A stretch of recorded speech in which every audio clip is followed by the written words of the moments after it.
Queridos, vamos meditar agora na palavra de Deus. Eu convido vocês, nesse mesmo texto do capítulo 19, não é? Que nós acabamos de ler aqui, por ocasião da apresentação. Logo a seguir, no versículo 16, Mateus capítulo 19, a partir do versículo 16, nós vamos ver um texto que fala de um jovem rico que se aproximou de Jesus com uma pergunta. E aí eu trago uma pergunta que serve de tema para este sermão: qual a intenção do nosso coração quanto à salvação? Qual a intenção do nosso coração quanto à salvação? Você pode responder, não audivelmente, mas para você mesmo. Qual a sua intenção quanto à salvação? Qual a intenção do seu coração quando o tema é salvação? Todos encontraram? Diz assim a palavra do Senhor: e eis que alguém, aproximando-se, lhe perguntou: Mestre, que farei eu de bom para alcançar a vida eterna? Respondeu-lhe Jesus: por que me perguntas acerca do que é bom? Bom só existe um. Se queres, porém, entrar na vida, guarda os mandamentos. E ele lhe perguntou: quais? Respondeu Jesus: não matarás, não adulterarás, não furtarás, não dirás falso testemunho, honra teu pai e a tua mãe, e amarás o teu próximo como a ti mesmo. Replicou-lhe o jovem: tudo isso tenho observado, que me falta ainda? Disse-lhe Jesus: se queres ser perfeito, vai, vende os teus bens, dá aos pobres, e terás um tesouro no céu. Depois vem e segue-me. Tendo, porém, o jovem ouvido esta palavra, retirou-se triste, por ser dono de muitas propriedades. Até aí a nossa reflexão. Podeis sentar. Irmãos, quando a gente coloca como tema a palavra intenção, propósito do coração, esse texto parece nos indicar uma pessoa que teve uma pergunta sincera e um desejo por querer desfrutar a vida eterna. Poderíamos dizer que ele teve uma boa intenção em procurar Jesus para saber a maior de todas as necessidades humanas, que é a salvação da alma. Então eu não posso aqui dizer que ele não teve uma boa intenção. Quando esse texto foi analisado pelo pastor Hernandes Dias Lopes, ele fez um seguinte comentário a respeito de tudo isso que nós lemos aqui. A despeito de ter procurado a pessoa certa, de ter abordado o tema certo, de ter recebido a resposta certa, ele tomou a decisão errada. Intenção. Vamos imaginar que a gente morreu? Vamos pular a parte do velório, que não é muito legal não. Vamos já direto para o céu, se apresentar diante de Deus. E aí Deus vai nos perguntar, vai fazer algumas perguntas, né? Vamos imaginar que Ele está a nos perguntar: por que você, durante toda a sua vida, você não me adorou da maneira devida? Que resposta eu daria? Que resposta eu daria? Porque todos os dias da sua vida você me ofendeu com os seus pecados. Será que nós ofendemos a Deus todos os dias das nossas vidas através dos nossos pecados? E talvez o que nós, temerosos do que poderia acontecer, nós disséssemos assim a Deus: Senhor, se eu te ofendi, não foi a minha intenção. Se eu te ofendi, não foi o meu desejo, não foi o meu propósito. Então parece que intenção, ela está presente nas nossas vidas, E hoje nós vamos pensar um pouquinho sobre isso, não é? O que eu vejo aqui inicialmente é que o autor, Mateus, ele não trata esse jovem como ele, por exemplo, tratava outras pessoas que chegavam até Jesus com algumas perguntas. Aqui parece que ele é bem sincero naquilo que ele está dizendo. Inicialmente ele é bem sincero. Em outros textos, mais adiante, por exemplo, no capítulo 22, versículo 34, ele vai nos mostrar um grupo de pessoas, e não é a primeira vez que isso acontece, foram várias vezes que aconteceu esse tipo de coisa, pessoas que chegavam a Jesus com segundas intenções, faziam perguntas capciosas, para que de alguma maneira Jesus errasse na resposta, e aquele erro serviria para desqualificá-lo como o Cristo, o Salvador da humanidade. Entretanto, os fariseus, sabendo que ele fizera calar os saduceus, reuniram-se em conselho, e um deles, intérprete da lei, experimentando-o, lhe perguntou: mestre, qual é o grande mandamento na lei? Isso é um dos exemplos que a gente tem, e são vários textos, não é? Citados pelos evangelistas, que mostram pessoas que chegavam a Jesus com segundas intenções. Não nos parece que esse jovem tinha segundas intenções. Se tinha, estava tão camuflado que nem os escritores puderam revelar isso, não é? Mas nos parece que não. De fato, ele tinha um desejo sincero de saber a respeito da vida eterna. Boas intenções não nos impedem de fazer o mal que não desejamos, seja acidentalmente ou intencionalmente. A boa intenção não é capaz, não é forte o suficiente para nos impedir. Tanto é que o apóstolo Paulo, quando escreve sua carta aos Romanos, lá no capítulo 7, versículo 19, ele vai dizer o seguinte: porque não faço o bem que prefiro, mas o mal que não quero, esse faço. E como eu disse também, de forma acidental, seria o exemplo do apóstolo Paulo, mas de forma intencional, muitas vezes nós erramos. Nós projetamos não mais pecar. O crente peca. Cria-se então uma tristeza no seu coração por ter pecado. Ele vai até os pés do Senhor Jesus, pede perdão, não é? Se arrepende, e até muitas vezes faz promessas, talvez não para Deus, mas para si mesmo: Senhor, me perdoe, porque nunca mais eu vou voltar a fazer isso. Eu lembro disso, irmãos, eu tinha 12 anos, 11, 12 anos, eu não era cristão, eu não era crente, eu não vou dizer que eu não era cristão, porque eu era católico,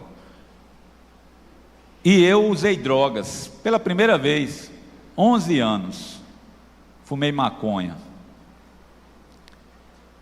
e depois daquela experiência negativa, eu rezei. Carmélia não está hoje aqui não, né? Eu rezei, e disse a Deus que nunca mais eu ia fazer aquilo, mas não foi assim que aconteceu.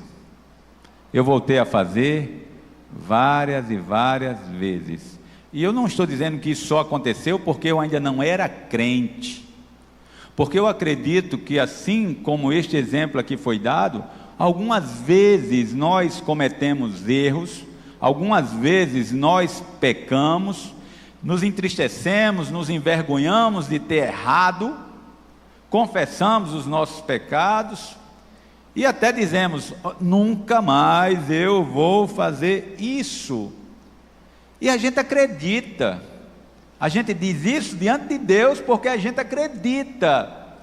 Mas olha só o que diz Jeremias no capítulo 17, versículo 9: enganoso é o coração, mais do que todas as coisas, e desesperadamente corrupto, quem o conhecerá?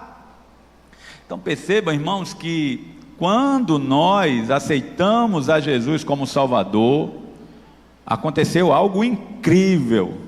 Nós passamos a ser habitados pelo Espírito Santo. Logicamente que fomos santificados em Cristo, mas isso não nos tirou, não arrancou de nós a nossa natureza pecaminosa. A natureza pecaminosa continua coexistindo com o Espírito Santo. É a luta espiritual entre o Espírito e a carne. Então, eu não posso dizer que este versículo que diz que o coração do homem é enganoso não possa ser aplicado também aos crentes. Sim, muitas vezes nossos corações nos enganam, fazendo-nos pensar que aquilo que nós fizemos de errado, nós não vamos mais fazer, porque a minha força de vontade, o meu desejo, a minha intenção não é fazer aquilo. O coração é enganoso. O coração é enganoso e desesperadamente corrupto. Boas intenções podem até render elogios. Deus elogiou Davi por ele ter boas intenções, mas é insuficiente para resolver todas as coisas e principalmente a salvação.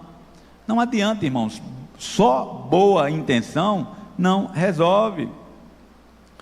As intenções dos corações não podem ser escondidas de Deus. Às vezes você recebe na sua casa, principalmente quem tem filha, mulher, né?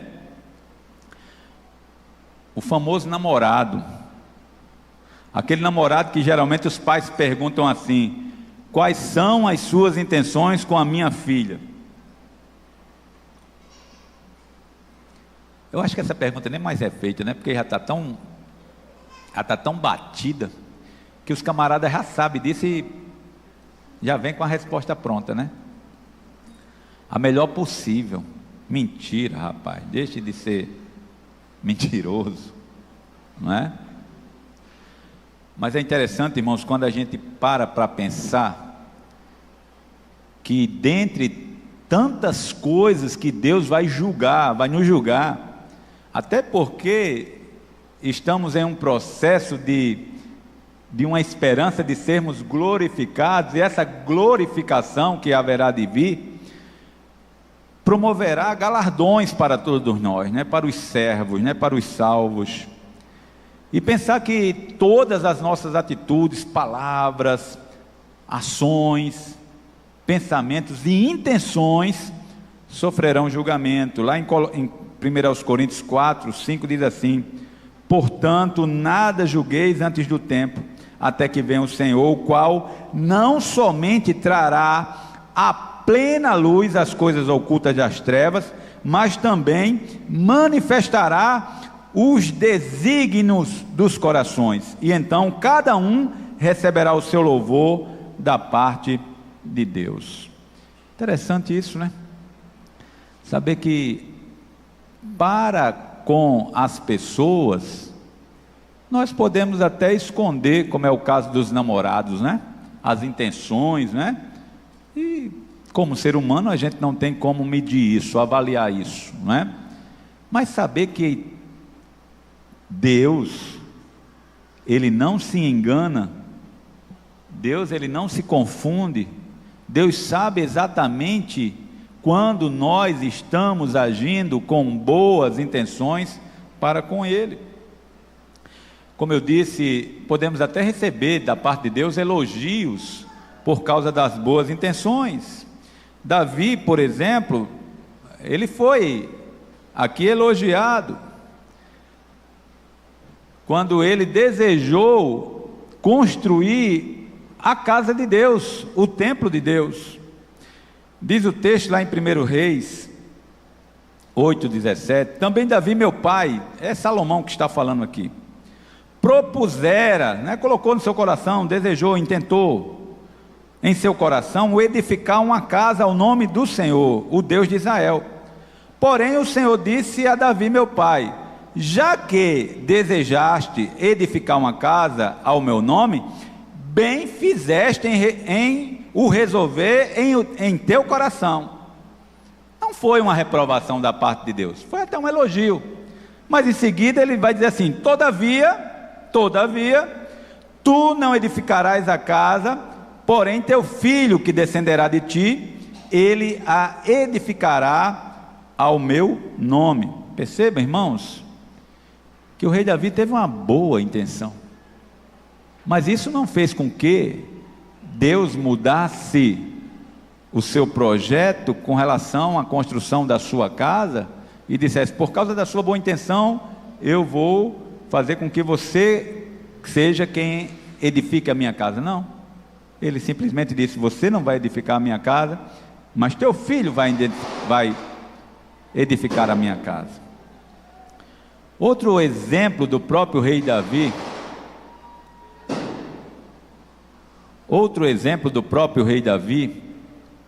é quando a arca da aliança, que no Antigo Testamento representava a presença de Deus, não estava em Jerusalém.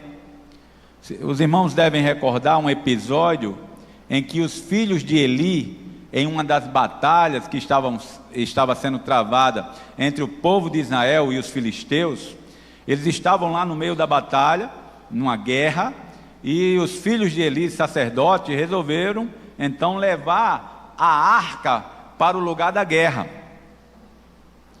Os filhos de Eli executavam o ministério sacerdotal de forma horrível, pecaminosa. Tanto os filhos como o pai foram repreendidos. O pai, porque vendo os filhos errando, não repreendia, e os filhos pelo pecado que cometiam. Então, quando eles chegaram lá com a arca, foi uma alegria, foi uma festa. Agora nós vamos ganhar, agora os nossos inimigos irão fugir. Mas foi o contrário. Os filisteus venceram e levaram a arca para o templo do seu deus Dagom. Logicamente que Deus operou de forma poderosa naquele lugar. A imagem de Dagom caiu. Quando eles se levantaram no outro dia, a imagem estava tombada, porque a arca estava ali. Mais uma vez colocaram de novo a arca, a cabeça, as mãos foram partidas dessa imagem, e eles passaram a sofrer consequências com relação à saúde física, porque a arca de Deus estava ali. Eles então pegaram um carro, construíram lá uma carroça, colocaram a arca, e a arca, então os bois foram levando até chegar em um determinado lugar, e ali ficou. Passou o reinado de Saul, né? Chegou o reinado de Davi, e já fazia muito tempo que a arca estava naquele lugar, até que Davi teve uma boa intenção de trazer para Jerusalém aquela arca. E aí a gente vai lá para o texto de 2 Samuel, capítulo 6, e nós vamos ver essa parte da história. Tornou Davi a juntar todos os escolhidos em Israel, em número de 30.000. Já imaginou, irmãos? Que festividade linda! O rei Davi quer trazer a arca de um determinado lugar para Jerusalém, e a convocação foi para que 30.000 pessoas participassem desta cerimônia. Davi pensava em coisa grande, porque ele intentava glorificar o nome de Deus com essa ação. Dispôs-se com todo o povo que tinha consigo, partiu para Baalá de Judá, para levarem de lá para cima a arca de Deus, sobre a qual se invoca o nome do Senhor dos exércitos, que se assenta acima dos querubins. Puseram a arca de Deus num carro novo, e levaram da casa de Abinadab, que estava no outeiro. Olha que coisa interessante, irmãos. Construíram um carro novinho em folha, para transportar a arca da casa de Abinadab até Jerusalém. Parece que é uma boa coisa, não é? parece ser uma boa intenção. Afinal de contas, um carro novo, Deus não ficaria insatisfeito com isso. Mas se a gente for pensar, um carro novo também foi construído pelos filisteus. Foram os filisteus que tiveram a ideia de transportar a arca de Deus em um carro. Davi simplesmente parecia que estava copiando uma atitude de um povo pagão com relação à sua forma, ao seu relacionamento para com o seu Deus. O texto continua e diz assim: e Uzá e Aiô, filhos de Abinadab, guiavam o carro novo, levaram-no com a arca de Deus da casa de Abinadab, que estava no outeiro, e Aiô ia adiante da arca. Olha outra grandeza que nós encontramos aqui, irmãos. Davi e toda a casa de Israel alegravam-se perante o Senhor com toda a sorte de instrumentos de pau de faia, com harpas, com saltérios, com tamborins, com pandeiros e com símbolos. Que grandeza, irmãos! Nós não estamos falando aqui de um número reduzido de músicos que estavam ali festejando este momento glorioso, onde eles estavam pegando a arca de Deus e transportando para Jerusalém. Nós estamos falando de uma quantidade de 30 mil pessoas que estavam ali e, consequentemente, o número de levitas, de cantores, de tocadores era um número muito grande. Era um espetáculo, era um show.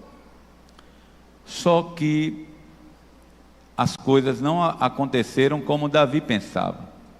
Quando chegaram à eira de Nacon, estendeu Uzá a mão à arca de Deus e a segurou, porque os bois tropeçaram. Então a ira do Senhor se acendeu contra Uzá, e Deus o feriu ali por esta irreverência, e morreu ali junto à arca de Deus. Desgostou-se Davi, porque o Senhor irrompera contra Uzá, e chamou aquele lugar Pérez Uzá até o dia de hoje. Eles retornaram, irmãos. Eles retornaram para Jerusalém, tristes, não é? E aí, quem sabe, Davi começa agora a questionar: mas Senhor, eu tive uma boa intenção. E a gente sabe que não foi o fato dele querer trazer a arca da casa de Aminadab para Jerusalém, que foi o fato que reprovou, que trouxe reprovação. Não, Deus queria que isso acontecesse. E passaram-se 3 meses, eles deixaram a arca em uma outra casa, na casa de um outro levita. E essa casa começou a prosperar. A casa onde ficou ali a arca, eles pararam, deixaram a arca ali e voltaram para Jerusalém. E a casa onde se encontrava a arca começou a prosperar, e Davi soube, já tinha passado 3 meses. E agora? E o texto que segue adiante mostra uma mudança de atitude, uma correção de atitude. Porque quando a gente olha, irmãos, para as recomendações da palavra de Deus, a palavra de Deus é muito clara com relação a isto. A palavra de Deus aponta a maneira correta como deveria a arca ser transportada. Ela não poderia ser transportada em carroça, em carro, ainda que fosse novo. Ainda que fosse novo. Lá em Êxodo capítulo 25, até na construção da própria arca, fala-se de argolas. Fala-se de argolas, para que as varas ali adentrassem naquelas argolas, e os próprios levitas iriam transportar a arca desta forma, conduzindo a arca, e não animais, e não bois, e não em carro, ainda que fosse novo.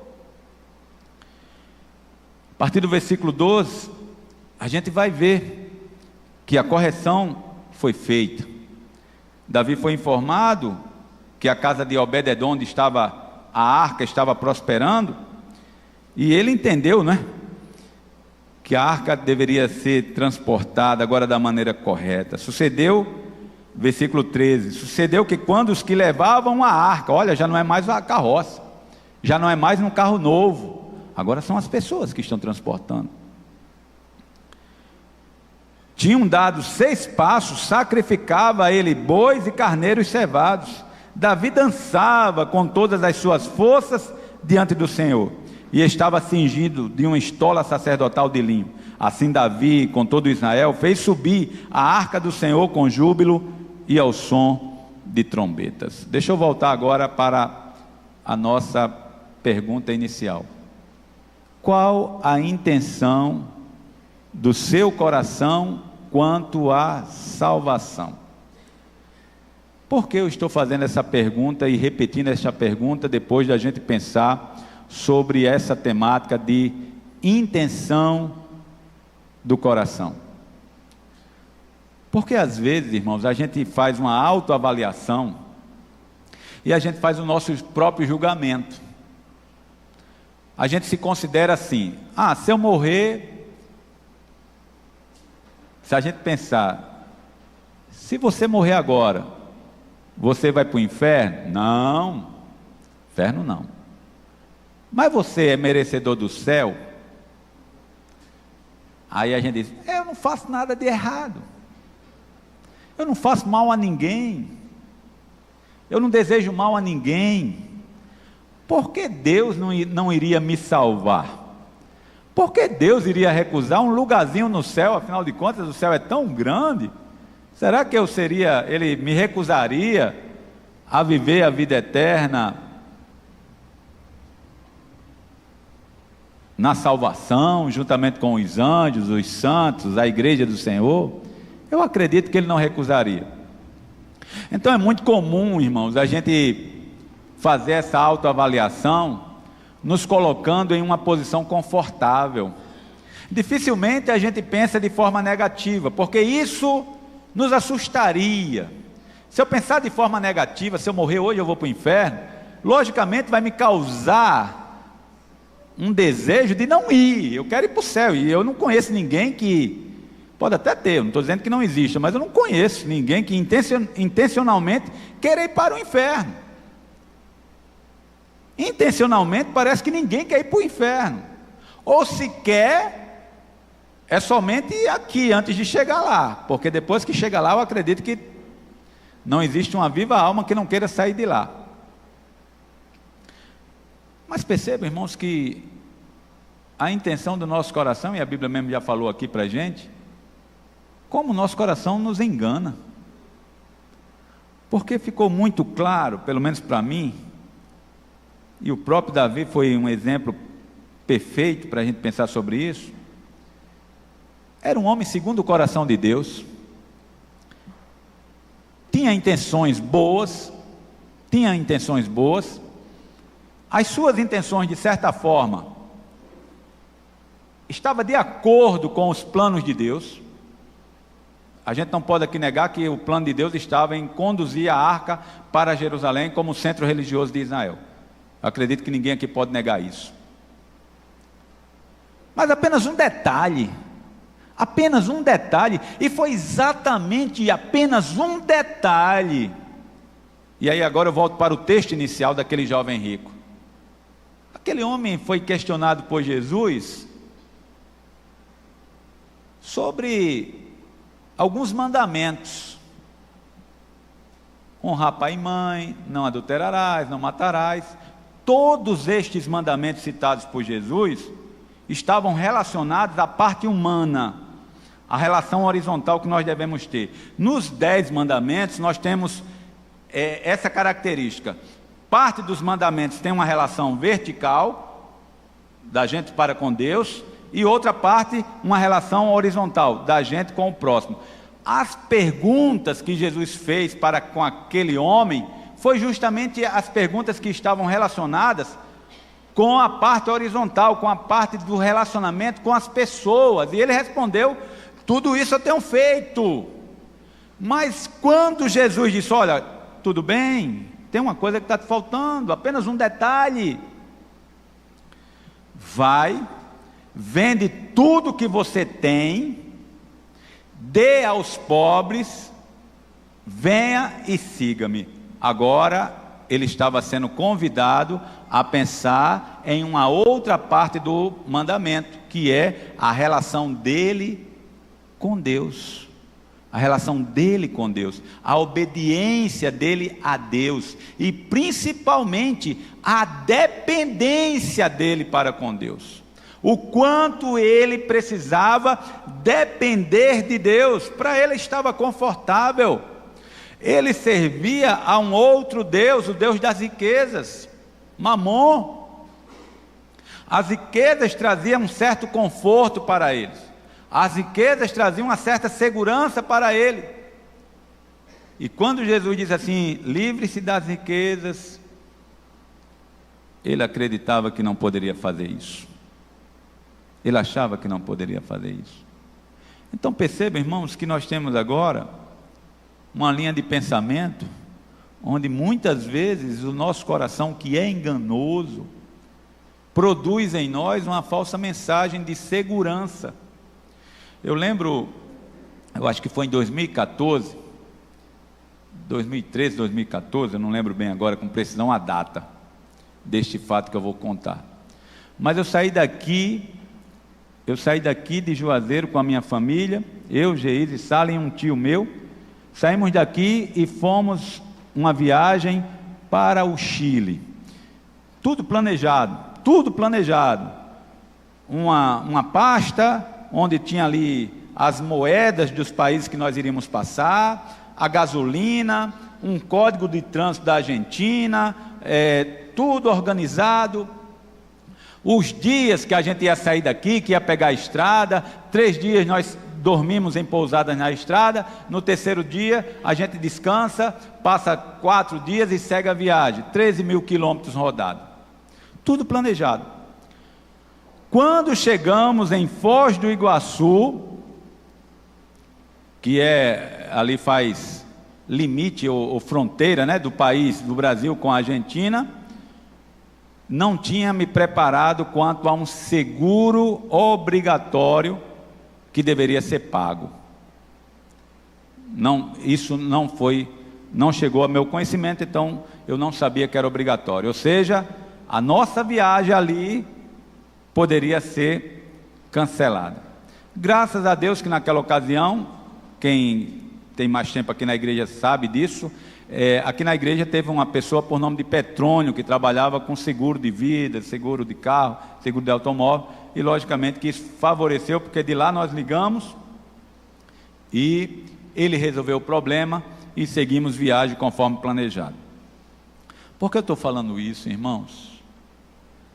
Porque ainda tem tempo, ainda há tempo enquanto há vida, enquanto temos vida, de meditar na palavra de Deus, sobre a intenção do nosso coração. A sua intenção é boa, de querer salvação, a sua intenção é boa de querer Deus, a sua intenção é boa de querer morar no céu, quando você morrer, mas será que nós estamos fazendo exatamente como recomenda a palavra? Porque, como eu disse, dei aqui um exemplo meu, em um determinado momento eu precisei de algo e deu tempo eu recorrer, e graças a Deus houve alguém que solucionou o meu problema. E eu acredito sinceramente que hoje, irmãos, o Espírito Santo está solucionando problemas. O Espírito Santo está nos indicando a necessidade de mudança, está nos alertando com relação a isso. Nós podemos mudar agora, nós podemos voltar os nossos olhos e os nossos corações para a palavra, seguir as orientações da Bíblia. João capítulo 7, 38, quem crê em mim, é Jesus que está falando, não sou eu, quem crê em mim, como diz as Escrituras, do seu interior fluirão rios de água viva. Percebam que até mesmo para nós crermos, nós não podemos apenas desenvolver uma fé aleatória, sem nenhuma referência, sem nenhum embasamento. A nossa fé tem que ser embasada, mas embasada em quê? Na minha herança familiar? Porque como herança familiar, parece que a maioria aqui teve a herança católica, como eu também. Onde para os meus pais, estar numa igreja evangélica seria tipo uma negação da fé familiar. Mas espera aí, é a minha salvação, a salvação da minha alma. Eu tenho que me basear em quê? Qual é a referência que eu tenho para tomar as minhas decisões? A palavra está dizendo que eu devo tomar minhas decisões baseada nas Escrituras. E o que é que as Escrituras nos diz? Então, irmãos, hoje eu gostaria que você, com a ajuda do Espírito Santo, refletisse sobre a intenção do seu coração, sobre o desejo do seu coração com relação à salvação. O que é que você pensa? O que é que você almeja? Como você trabalha a intenção com as suas atitudes? Porque a gente acabou de ver que só a intenção não resolve, não adianta. A minha intenção é boa quando eu chego ao final e as minhas atitudes foram coerentes com a minha intenção, e principalmente quando elas têm base na Bíblia Sagrada, naquilo que a Bíblia diz como é. Eu não posso seguir tradições, eu não posso seguir costumes, se por acaso estas tradições e estes costumes vão de encontro àquilo que a palavra de Deus diz, principalmente, irmãos, num tema como esse, que diz respeito à salvação da nossa alma.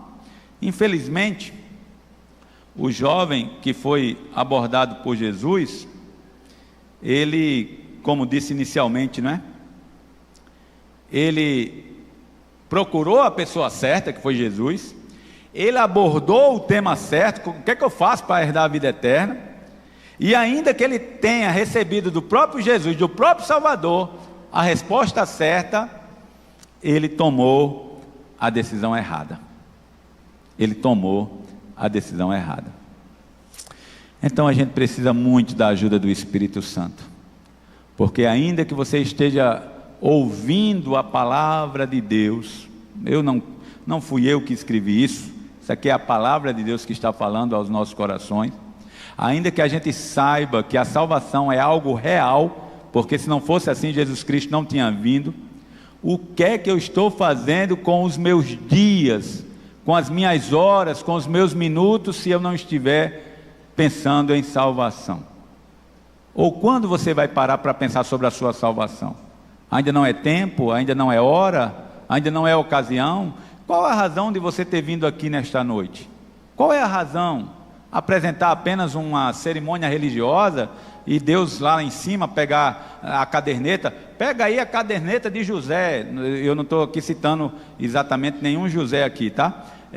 Pega aí a caderneta de José, anota aí, dia 2 de fevereiro ele foi na igreja. Deus não vai fazer isso.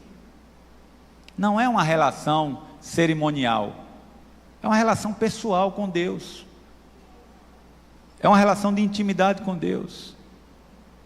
Então, irmãos, a palavra que Deus colocou nos nossos corações traz este alerta quanto à intenção dos nossos corações e a necessidade dessa intenção se concretizar na glorificação de Deus, na glorificação do seu santo nome, porque afinal de contas, apenas dizer Senhor, Senhor, não significa que essa pessoa será salva. E o próprio Jesus fala isso. Muitos naquele dia dirão, Senhor, Senhor, em teu nome eu não profetizei, em teu nome eu não fiz milagres. Apartai-vos de mim. Intenção do coração. Como está o seu coração? Curva a sua cabeça. Curva a sua cabeça. Qual a sua intenção para este ano? Qual é a sua intenção para este dia? Qual a sua intenção para o agora? O que pretende você com os seus relacionamentos? O que pretende você com sua vida? Como você espera se apresentar diante de Deus quando Ele lhe chamar para a eternidade. Como você está agora? Quanto tempo você acha que tem? Quantas oportunidades você acha que Deus ainda lhe dará? Será que tem um número infinito de oportunidades como essa? Ou teremos sempre, dentro de uma perfeição, um número exato de oportunidades, um número exato de atitudes de Deus para conosco? Deus é exatidão, Deus não pode falhar, Deus não pode mentir. Quantas oportunidades você acha que ainda terá durante a sua vida? Pai, nós queremos louvar o Teu nome, Te agradecer pela Tua palavra, pela ministração dos louvores, Senhor. E nós sabemos, ó Senhor Deus, que o convencer não nos pertence. O expor a Tua palavra, o proclamar a Tua palavra, está diante de nós, e nós também colocamos isso como um dom. Não trazemos para nós o orgulho de pensar que somos nós que estamos produzindo isso, mas é o Teu Espírito Santo, assim como o Teu servo aqui orou pelas nossas vidas. Aquilo que o Senhor colocou no nosso coração, assim nós estamos entregando. Não sabemos, Senhor, exatamente para quem exatamente o Senhor falou, qual o propósito disso, a não ser que seja para a salvação de sua alma. E nós não sabemos aqui exatamente para quem nesta noite o Senhor está colocando esta palavra de forma poderosa em seu coração. Mas acreditamos, Senhor Deus, que a Tua palavra, ela é transformadora para agir no seu devido tempo. Abençoa as nossas vidas, assim nós oramos e agradecidos somos, em nome de Jesus, amém.